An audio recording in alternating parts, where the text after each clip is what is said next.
Bonjour à tous, bienvenue dans cette saison 2 Place des entrepreneurs avec le soutien de Cage Business School et de Malakoff Humanis.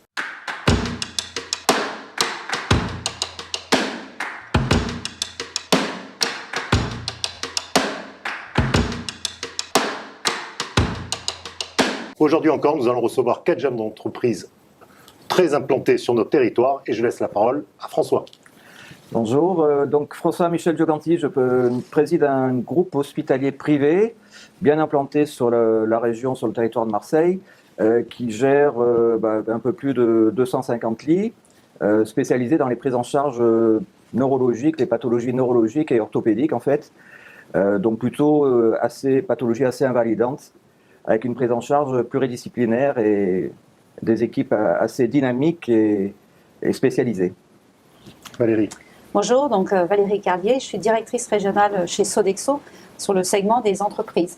Donc j'accompagne un certain nombre de clients sur tout le bassin méditerranéen à travers des services à la fois tournés sur la restauration, mais également sur tous les services aux occupants pour faire en sorte que l'expérience du collaborateur au quotidien réponde à toutes ses attentes. Voilà, et donc j'ai environ 600 collaborateurs sur le bassin méditerranéen. Très bien. Eric. Bonjour, Eric Amar, je dirige J-Claude, qui est une entreprise de textile basée à Marseille, spécialisée dans la grande distribution. Rapidement, on a sur Marseille toute la partie création, technique, logistique, avec une vingtaine de personnes. J'ai des usines en Égypte, environ 300 personnes, un bureau en Turquie. Et notre métier, c'est de développer en court et moyen terme des collections en orientation de la grande distribution. Chloé. Alors, Chloé Zayed, donc fondatrice d'Innovayacht.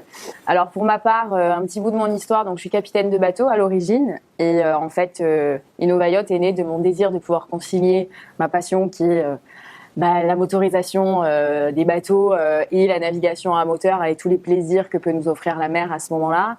Et bien évidemment, la préservation de cet écosystème qui est très fragile, surtout parce que je travaille dans le parc national des Calanques que vous devez tous connaître. Et donc Innovayacht, concrètement, qu'est-ce que c'est ? C'est la première marque au monde de bateaux à propulsion électro-hydrogène, avec un premier bateau qui sera mis à l'eau dans 2 jours. Bravo. Et 4 personnes chez Innova. Nous sommes une start-up et on a vocation à grandir puisqu'on vient de remporter un appel à projet pour monter notre propre chantier naval sur le site de la Ciotat Shipyard. Donc le chantier naval emblématique de notre région, évidemment. Mais écoutez, bravo, vous allez nous expliquer tout ça.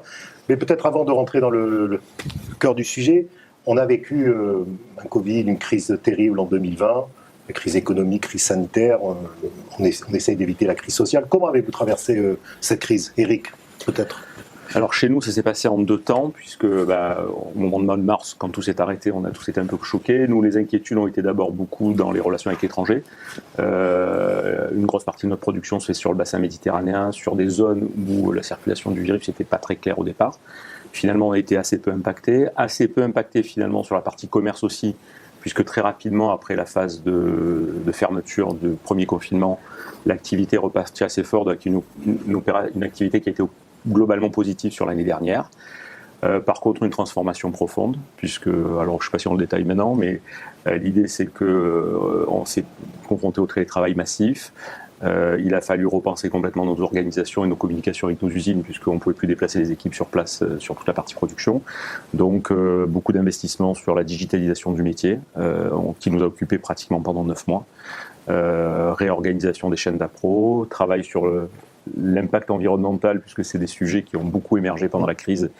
Et pour être honnête, j'ai aussi découvert le niveau d'impact du textile sur l'environnement, qu'on ne mesure pas toujours à l'origine. Donc on a beaucoup travaillé sur des certifications Ecotex, respect environnementaux et digitalisation. Donc finalement une année 2020 qui a été assez intéressante en termes de transformation et plutôt bien tenue en termes de business. Très bien. Valérie, vous avez été impactée directement avec la fermeture des entreprises. Voilà, nous, on a dû s'adapter et on a dû accompagner tous nos clients et les collaborateurs sur cette vague qui s'est déroulée l'année dernière au mois de mars, Donc avec 2 mois de confinement total qui a fait qu'on a été obligé donc de réduire, voire de fermer 80% de nos restaurants d'entreprise. On a continué à maintenir nos activités de maintenance ou de services FM qu'on réalisait chez certains de ces clients. Là, on a continué à les réaliser, mais c'est vrai que sur toute la dimension restauration, on a été impacté de plein fouet. Donc plus de 70% de perte d'activité. Les gens étant tous majoritairement en télétravail, à part chez quelques clients qui étaient plutôt Télétravail dans la restauration, c'est compliqué. C'est ceux qu'on n'était pas forcément préparés, donc du coup là on y est un peu plus près, on en parlera après, mais c'est vrai que sur cette première vague, voilà, on a été obligé de fermer les cantines, réduire des business où on faisait 2000 couverts à 20 couverts jour. Ah oui, donc il a fallu accompagner cette transformation, maintenir ces restaurants ouverts quand c'était nécessaire, mais avec toutes les rigueurs sanitaires qu'il fallait qu'on mette en place. Donc, mais ça a été un beau moment de partage avec nos clients, parce qu'on s'est retrouvés à travailler beaucoup plus proche, main dans la main, et donc ça a été une expérience qui aujourd'hui apporte plein de belles choses. Toi, François, tu avais une double problématique économique et sanitaire, puisque tu es dans le médical. Exactement, oui. Ouais. Alors, c'est vrai qu'au cours d'une carrière, c'est difficile de faire face à une crise sanitaire, une pandémie mondiale. L'état d'urgence sanitaire a été décrété sur notre territoire. Tout ça a fait en sorte, effectivement, que on a déclenché nos plans blancs pour les hôpitaux et les établissements de santé. Donc, tout ça est assez stressant, mais je pense que la profession a fait preuve de beaucoup de résilience là, et on a réussi à s'adapter grâce aux accompagnements un peu des autorités de tutelle, et puis grâce à l'imagination un peu de chacun d'entre nous, donc pour essayer de faire face à cette pandémie en fait. Donc avant tout, nous on cherchait à préserver bien sûr nos patients et nos équipes, nos soignants, parce que s'il n'y a pas de soignants, c'est difficile de prendre en charge nos patients, et tout ça dans un cadre assez contraignant, mais on a plutôt bien géré la crise, et malgré la fermeture d'une partie de notre offre de soins en fait, parce que nos hôpitaux de jour ont été fermés pendant le premier confinement. On a dû adapter également notre mode de fonctionnement pour prendre en charge de manière isolée les patients post-Covid qu'on prenait en charge en fait. Tout ça, ça a permis de tester un peu nos organisations et d'y faire face. Chloé, une start-up, ça vit comment une crise comme ça ? Alors moi, la création de la start-up 2 janvier 2020, donc je suis au cœur de la tourmente, mais en même temps, quand ce qui est au cœur aussi de l'ADN de ma start-up, c'est bien évidemment la préservation de l'environnement, et justement d'être une société à impact positif finalement aussi pour l'environnement. Et je crois que cette crise, elle aura beaucoup servi à ça. Justement, Eric, je vous rejoins complètement. Il y a une prise de conscience en fait générale. Donc moi, certes, ça a ralenti plein de choses puisque la construction du premier bateau était déjà lancée à partir de février, donc on savait pas trop. Mais j'ai eu la chance d'avoir un chantier naval qui a continué de fonctionner pendant ces temps compliqués. C'était une réorganisation aussi. Mais d'un autre côté, prise de conscience générale. Il y a une urgence. Et du coup, on a une voix qui porte un petit peu plus, puisque nous, on parle d'hydrogène. Ça a le vent en poupe en ce moment, l'hydrogène. Et je pense que ça a accéléré beaucoup de choses, notamment le plan de relance qui intègre un plan hydrogène de 7 milliards d'euros en septembre de l'année dernière, ce qui n'était pas prévu. Donc moi, j'avais misé sur l'hydrogène un petit peu avant. Et les startups comme la vôtre vont être aidées, vont profiter de ce plan, parce qu'il y a beaucoup de critiques sur le fait que c'est que les grandes entreprises qui vont toucher ces 7 milliards d'euros, entre guillemets. Alors, vous savez, je suis une optimiste dans l'âme, donc je crois vraiment qu'on va finir par obtenir des aides. Pour l'instant, c'est pas du tout mon cas. De mon côté, on a beau être innovant, être dans la rupture, et on voit que tous les appels à projets sont remportés par les grands groupes. Exactement, il va falloir me porter, et j'ai bien conscience de ça. Mais je reste hyper optimiste. C'est normal que les grands groupes soient les premiers. C'est aussi eux qui font marcher l'économie de la France et mondiale. Donc, j'ai aucun souci avec ça, mais je reste très, très positive. Et puis voilà, on nous accorde justement un peu de visibilité, un peu d'aura, donc ça contribue. Dire, c'est que cette première crise, on a été fortement aidé par l'État. Grâce à l'État, exactement, on a pu traverser plus ou moins bien cette crise, mais on l'a traversée. Donc là, sur le rebond, comment vous voyez un peu ce rebond ? Quelles sont les choses importantes que vous avez mises en place pour pouvoir avoir un rebond et pour revenir rapidement au chiffre d'affaires 2019 ? Qu'est-ce que vous avez fait ? Peut-être avant le rebond, parce qu'on a parlé de 2020. Ouais. Dans mon secteur, la partie textile, le début de 2021 est largement plus compliqué que 2020. Ah oui. Pour deux raisons. C'est que d'abord, on bénéficie de conditions de marché qui se durcissent avec et des augmentations de fret maritime où on a une flambée, puisqu'on a des fils qui arrivent de différents pays. Les taux de fret ont été multipliés par 5. On a une flambée sur le prix des matières premières. Et donc aujourd'hui, en 2021, on démarre l'année dans un contexte qui est un peu plus complexe. Les prix aux clients. Tu peux plus t'y engager. Moi, j'ai des campagnes, on négocie donc c'est sur la marge. Alors, on fait des couvertures marché. Donc, si vous voulez, sur le premier semestre, moi, je suis couvert au niveau marché. Donc, tous nos marchés sont couverts en termes de matières premières, de devises. Mais ça crée une grosse incertitude pour la suite. Dans un moment où la partie du marché textile fait à peu près encore moins 20, moins 25 depuis le début de l'année, l'augmentation de prix n'est pas forcément évidente. Et on n'a pas de visibilité sur le moment où les choses vont se rétablir. C'est-à-dire que la partie du fret, tout le monde annonce que c'est temporaire. Mais le temporaire commence à durer, parce que ça a démarré à partir de septembre-octobre. Donc on risque de se prendre une année d'augmentation de fret. Et sur les matières premières, les tensions sont liées à des fermetures de certaines zones de production et des tensions sur la demande. Donc déjà avant le rebond, on l'a beaucoup préparé l'année dernière, j'en ai parlé avec la digitalisation, qui franchement, je peux le dire humblement, parce moi j'étais très digitalisé déjà sur la partie URP, on gère nos usines à distance, etc., etc. Mais on a découvert des nouveaux outils en digitalisation avec du PLM. Donc ça a été tout le travail de l'humain qui est très porteur. Pour le moment, on est dans une phase qui est un peu plus complexe parce qu'on a aussi démarré des démarchages à l'export sur la zone euro. Donc l'Allemagne est à moins 54% de textile, l'Espagne est à moins 30%. Donc pour le moment, on est plutôt dans le dur maintenant, plus que l'année dernière. Et on imagine une sortie de crise qui sera plutôt sur le deuxième semestre 2021. Pareil pour toi, Valérie? Ou alors Non, c'est un petit peu différent, en effet, puisque nous, on a un début d'année 2021 qui malheureusement n'a pas redécollé depuis le mois de novembre. Du coup, pendant toute cette période, on a beaucoup avancé justement sur toute cette partie digitalisation où on était déjà un peu dedans, mais là, on est passé puissance 10.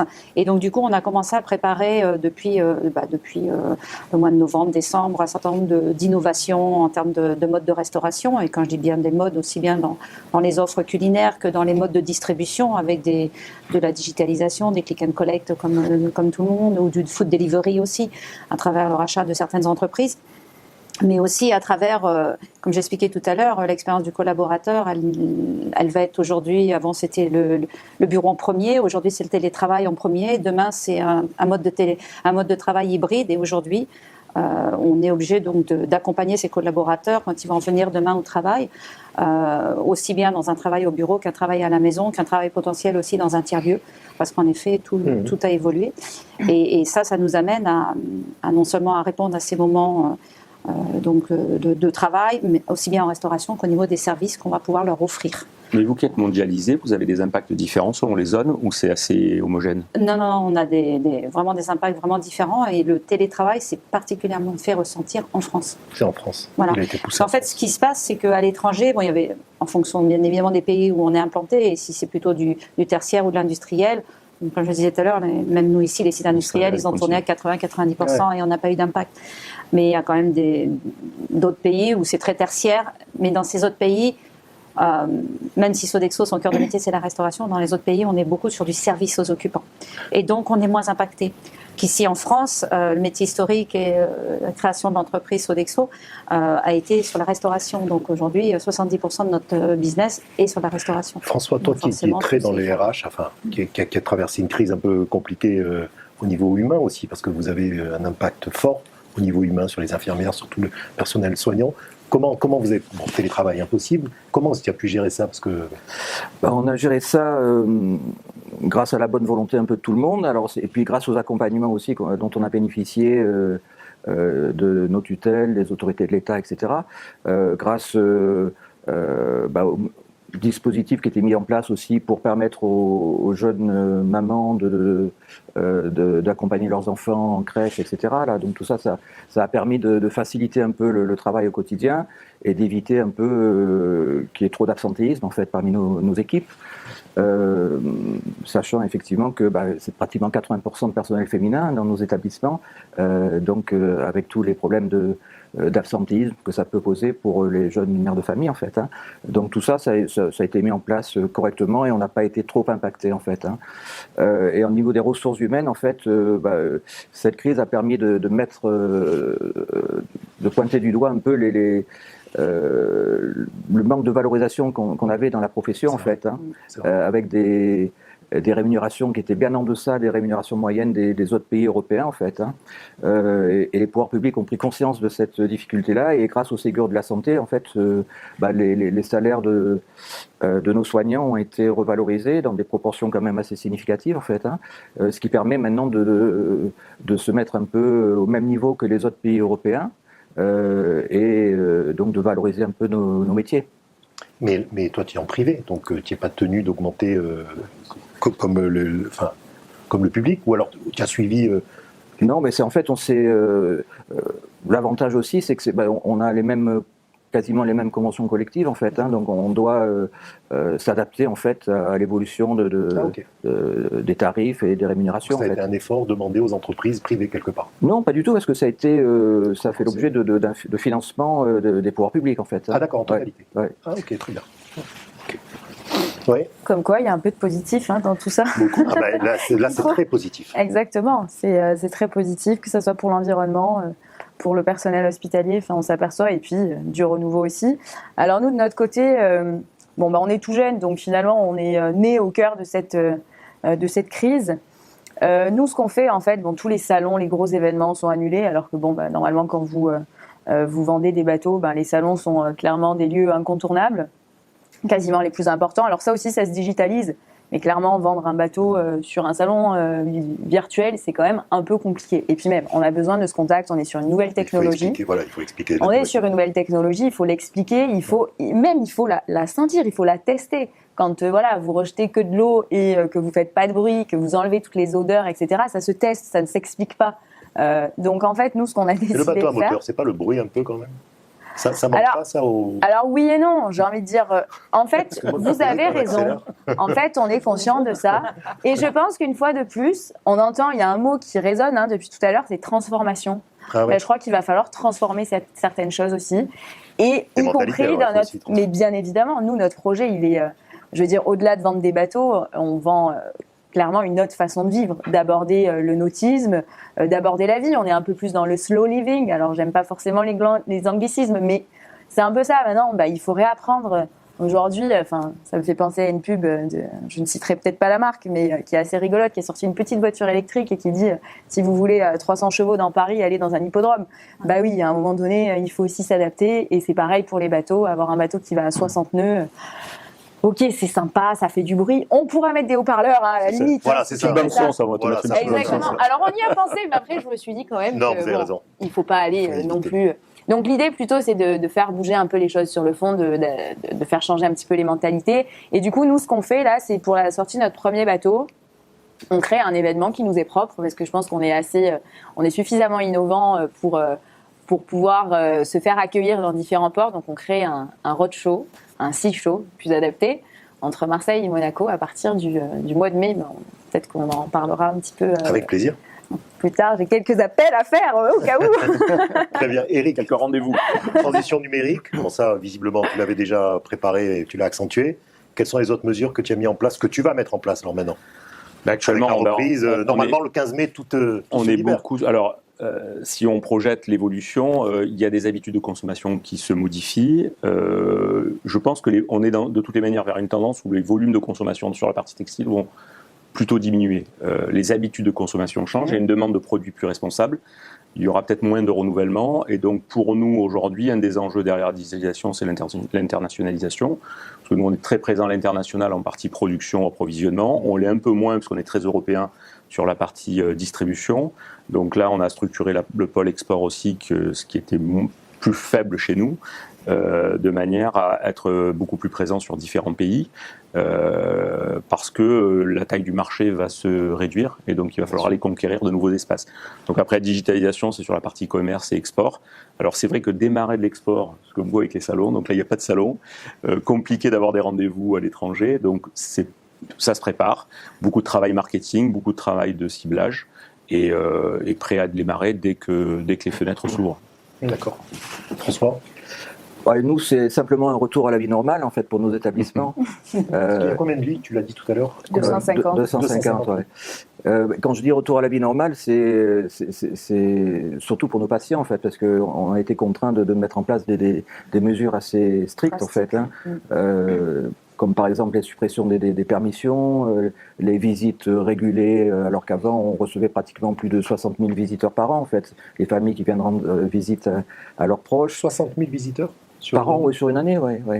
Oui, ça fait beaucoup, oui. Ça fait beaucoup. Ouais. C'est le Et- stade Vélodrome. Pour donner une image. Donc tout ça, c'est le retour à la vie normale. C'est par exemple les repas qui étaient pris en salle de restaurant ou en cafétéria pour le personnel. Maintenant, les patients prennent leur chambre depuis pratiquement plus d'un an. Prennent le repas dans leur chambre depuis plus d'un an. Ouais, non. Donc c'est un retour à la vie sociale normale, à des échanges. Et on est d'ailleurs client de. Les établissements fonctionnent avec Sogeres, qui est une Oui, filiale de Tout à Sodexo, fait, c'est ça. Ouais. exactement. Tu en es content parce que là, sinon ça serait... Et alors, qu'est-ce que vous allez mettre en place sur Sodexo? Alors, Sodexo, c'est une boîte quand même marseillaise à la base. Tout à fait. Comment il a traversé cette crise? Monsieur Bellon, il en parle? Alors, Monsieur Bellon n'en parle pas beaucoup, mais Sophie en parle, oui, un peu partout. Et voilà, avec beaucoup de complexité, comme tout le monde. Mais en même temps, une opportunité de se positionner, de travailler autrement, de partager autrement et de construire les choses de façon différente. Et donc, ça a été un accélérateur d'un certain nombre de choses. Parce que c'est vrai que quand on est une grosse entreprise comme la nôtre, faire bouger les choses, ça peut mettre un peu de temps, puis avec beaucoup d'habitude. Et là, franchement, ça a été un bel accélérateur. Et aujourd'hui, se lancer dans des livraisons de repas, dans des espaces de travail ou des espaces de chambre, ou alors faire du food delivery à domicile. C'est des choses qu'on n'imaginait pas encore il y a 3-4 ans et qu'aujourd'hui, si on ne franchit pas le cap de ce genre de prestations, on a tout un pan de notre activité qui s'échapperait. Donc on avait commencé à y réfléchir et là, on est en plein dedans. Et puis à côté de ça, c'est... Les entreprises aussi, on a eu l'occasion d'échanger avec tous nos clients et on voit bien qu'eux-mêmes sont obligés de transformer l'expérience de leurs collaborateurs quand ils viennent au travail.